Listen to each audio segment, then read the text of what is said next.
پھر میں بیٹھا اور ہسٹری لینا شروع کی.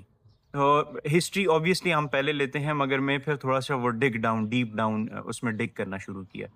تو ڈرگ ہسٹری میں مجھے کلک ہوا کہ maybe there is a drug which is causing this trouble. So drug history میں ہی واز ٹیکنگ پیراسیٹامول لے رہا تھا، اور ساتھ جو ہے میٹوکلوپرامائڈ، جو کہ بہت کامنلی یوز ہوتی ہے فار وامٹنگ نوزیا. جن کا دل خراب ہو رہا ہو، الٹی آ رہی ہو، اس کے لیے یوز ہوتے ہیں. یہ صرف کینسر پیشنٹس میں نہیں، نارمل پیشنٹس میں بھی بہت کامنلی یوز ہوتی ہے. سو اس پہ وہی ریسرچ شروع ہو جاتا ہے، آپ کتابیں کھول لیتے ہو، آپ پڑھنا شروع کر دیتے ہو. سو کلک ہوا کہ it can be, which is very rare obviously, مگر پھر بھی it can be metoclopramide induced extrapyramidal signs and symptoms. Acute dystonia اور یہ چیزیں جو ہو رہی ہیں، so these are extrapyramidal signs and symptoms. So it can be due to this.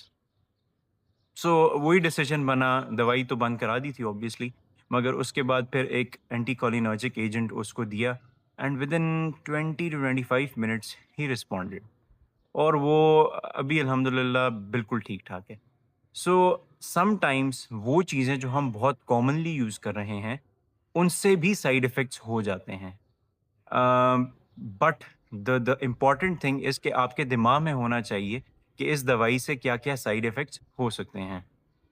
So in oncology patients, آپ کے پاس جب بھی انٹراکرینیل کوئی sign symptoms, neurological sign symptoms آئیں، تو not always should you suspect کہ یار بیماری بڑھ گئی ہے، but there can be iatrogenic causes also.